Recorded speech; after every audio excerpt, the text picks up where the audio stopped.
Students, आज हम आपको एक्सप्लेन करेंगे चैप्टर 12 यानी पार्ट 12 चित्रकूटम का हिंदी में अनुवाद। मध्य प्रदेशस्य सत्नामण्डले विंध्य पर्वतमालायाः मध्ये नैसर्गिके रमणीये विस्तृते क्षेत्रे तीर्थस्थलं चित्रकूटं स्थितम् अस्ति। इदं स्थलं नगर कोलाहलरहितं प्राकृतिक सौन्दर्य संपन्नम् अस्ति। अत्र आगमनेन दर्शनेन च सहजतया आनन्दानुभूतिः जायते। चित्रकूटे सघनानि वनानि सन्ति। अत्र कल्कलनादपूरिताः निर्झराः अपि वर्तन्ते। सर्वत्र हरितिमा राजते। चित्रकूटस्य धार्मिक सांस्कृतिक नैसर्गिकम् अपि महत्त्वं विद्यते। कथ्यते यत् भगवान् रामचन्द्रः वनवास काले सीता लक्ष्मणाभ्यां सह 11 वर्षाणि यावत् चित्रकूटे एवं निवासं कृतवान्। महर्षिः अत्रिः साध्वी अनसूया च अत्रैव तपस्यां कृत्वा आत्मज्ञानम् अलभेताम्।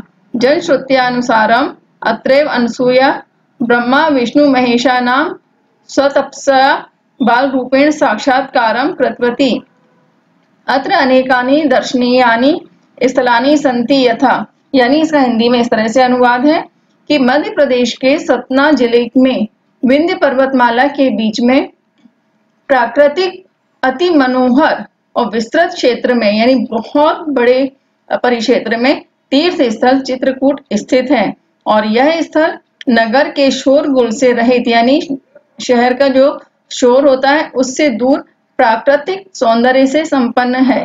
यहाँ आने और देखने से स्वाभाविक रूप से आनंद की अनुभूति होती है। चित्रकूट में घने वन हैं। यहाँ कलकल के स्वर से भरपूर झरने भी हैं। सब जगह हरियाली सुशोभित होती है। चित्रकूट का धार्मिक, सांस्कृतिक और स्वाभाविक महत्व भी है। और ऐसा कहा जाता है कि भगवान रामचंद्र ने वनवास के समय में सीता और लक्ष्मण के साथ 11 वर्ष तक चित्रकूट में ही निवास किया। महर्षि अत्रि और साध्वी अनसूया ने यही तपस्या करके आत्मज्ञान प्राप्त किया था। और ऐसा कहा जाता है जनश्रुति के अनुसार कि यहीं पर अनसूया ने ब्रह्मा, विष्णु और महेश का अपनी तपस्या से बाल रूप में साक्षात्कार किया था। यानी ब्रह्मा, विष्णु और भगवान शंकर ने अनसूया को अपने बचपन के रूप का दर्शन दिया था। और यहाँ देखने योग्य बहुत सारे स्थल हैं, जैसे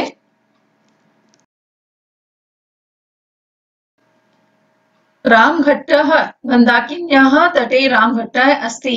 अयम् अतिवर्णीयः घट्टः।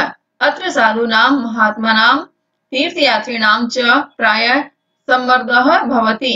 सूर्योदयात् सूर्यास्तां वत्र मंत्रोच्चारणेन वातावरणं गुञ्जायितं भवति। संध्याकाले नीराजन समये मनोरम दृश्यं भवति। अत्र नौकाविहारस्य आनन्दः अपि यात्रिभिः लभ्यन्ते। यानी यहाँ पर रामघाट है और रामघाट मंदाकिनी नदी के तट पर है और यह बहुत ही सुंदर घाट है। यहाँ पर साधुओं और महात्माओं और तीर्थ यात्रियों की प्रायः भीड़ होती है। सूर्योदय से सूर्यास्त तक मंत्रों के उच्चारण से, यानी लगातार सूर्योदय जब होता है तब से लेकर सूर्यास्त तक लगातार मंत्र का उच्चारण होता रहता है, जिससे वहां का वातावरण अच्छी तरह से गूंजता रहता है। शाम को आरती के समय बहुत ही मनोरम दृश्य होता है। यहाँ नौका विहार का आनंद भी यात्रियों के द्वारा लिया जाता है। फिर नेक्स्ट है कामदगिरिः। कामदगिरि स्थलस्य धार्मिकं महत्त्वं लोक प्रसिद्धम्। एतत् स्थलं हरितिमाच्छादितम् अस्ति।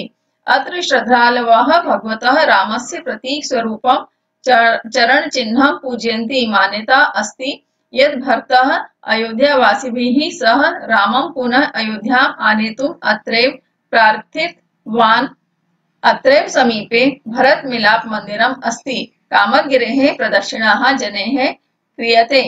यानी कामदगिरि यहाँ पर बहुत प्रसिद्ध स्थल है और कामदगिरि स्थल का धार्मिक महत्व पूरे संसार में प्रसिद्ध है और यह स्थल हरियाली से ढका हुआ है। यहाँ श्रद्धालु भगवान राम के प्रतीक स्वरूप चरण चिन्ह को पूजते हैं। यानी भगवान राम के वहां पे चरण चिन्ह बने हुए हैं जिनकी पूजा की जाती है।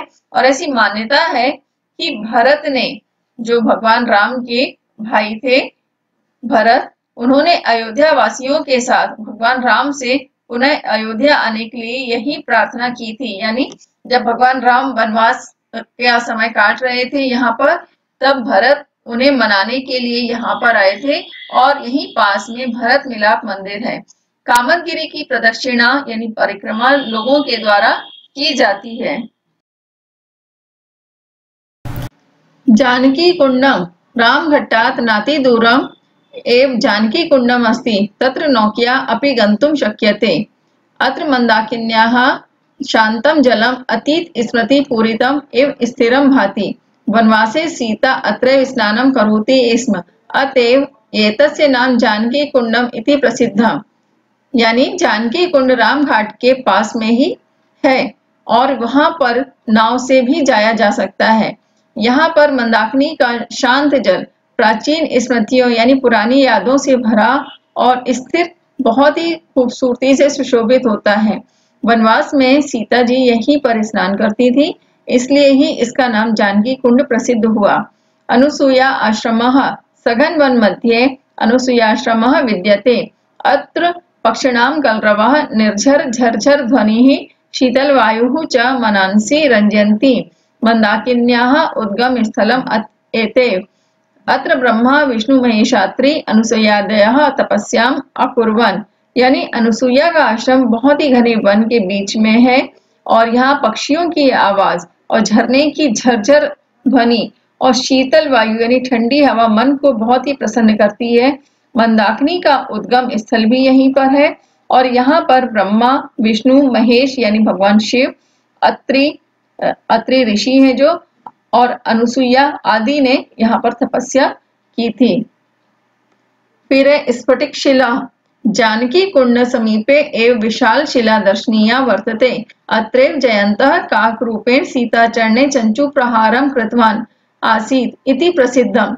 यानी स्फटिक शिला जानकी कुंड के पास में ही विशाल शिला देखने के योग्य है और यहीं पर जयंत यानी इंद्र का पुत्र जो है, राजा इंद्र जो थे, भगवान इंद्र, उनके पुत्र ने कौवे का रूप धारण किया था और कौवे के रूप में सीता के चरणों में चोंच से प्रहार किया था, यानी उनके चरण स्पर्श किए थे। तो ऐसा वहां पर प्रसिद्ध है। गुप्त गोदावरी चित्रकूटतः पंचकोश दूरम नयनाभिरामं सौंदर्ययुक्तं गुप्त गोदावरी स्थलं वर्तते। अत्र द्वै नैसर्गिक गुहे स्तः अत्र निरंतरम जलम प्रवहति। यानी गुप्त गोदावरी चित्रकूट से 5 कोस दूर नयनाभिराम यानी आंखों को बहुत ही ज्यादा प्रसन्न करने वाली इतनी खूबसूरत जगह है कि देखते ही कोई भी रह जाए वहां पर। तो सौंदर्य से युक्त गोदावरी स्थल है। यहाँ पर 2 स्वाभाविक गुफाएं यानी प्राकृतिक रूप से गुफाएं हैं जिसे मनुष्यों ने नहीं बनाया है लेकिन प्राकृतिक रूप से बनी हुई है और यहाँ पर लगातार जल बहता है। हनुमान धारा अत्र उच्च स्थलात् जलम पतति जल प्रपातः अत्र खलु द्रष्टव्यः एव। लंका दहनानन्तरं रामाज्ञा हनुमान अत्रैव शीतलत्वं प्राप्तवान् अतः एतस्य नाम हनुमान धारा इति जनश्रुतिः। यानी हनुमान धारा यहाँ ऊंचे स्थान से पानी गिरता है। जो हनुमान धारा है बहुत ही ऊंचे स्थान से वहां पर पानी नीचे की ओर गिरता है और निश्चित ही ये जलप्रपात देखने के योग्य है। लंका दहन करने के बाद जब श्री राम अयोध्या लौटे तो उनकी आज्ञा से हनुमान जी ने यही ठंडक प्राप्त की थी और ऐसा माना जाता है कि हनुमान जी ने जब लंका दहन की थी तो उनकी पूंछ में जो आग लगाई गई थी उनके पूरे शरीर में उससे अग्नि जैसा महसूस होता था। तो इस अग्नि से ठंडक प्राप्त करने के लिए उन्होंने भगवान राम से आज्ञा ली थी और इस धारा के नीचे बैठ करके उन्होंने ठंडक प्राप्त की थी, इसीलिए इसका नाम हनुमान धारा है, ऐसा माना जाता है। ग्रामोदय विश्वविद्यालय अत्र राष्ट्र सेवकेन नानाजी देशमुखेन ग्रामोद्धार भावनया नवीन प्रकल्प स्थापितः। चित्रकूट ग्रामोदय विश्वविद्यालय साम्प्रतं सह महात्मा गांधी ग्रामोदय विश्वविद्यालय इति नाम्ना प्रसिद्धः। अत्र प्राकृतिक चिकित्सा प्रकल्पः अपि वर्तते। कृषेः अनुसंधान कार्येषु अत्र महती प्रगतिः दृश्यन्ते। यानी ग्रामोदय विश्वविद्यालय यहाँ पर राष्ट्र सेवक नानाजी देशमुख ने गांव के उद्धार की भावना से नए प्रकार से स्थापित किया था और चित्रकूट ग्रामोदय विश्वविद्यालय इस समय वह महात्मा गांधी ग्रामोदय विश्वविद्यालय के नाम से प्रसिद्ध है। और यहाँ प्राकृतिक चिकित्सा का प्रकल्प भी है, यानी प्राकृतिक चिकित्सा के द्वारा रोगों को ठीक किया जाता है। और कृषि से संबंधित अनुसंधान के कार्यों में यहाँ बहुत ही अधिक प्रगति भी दिखाई देती है।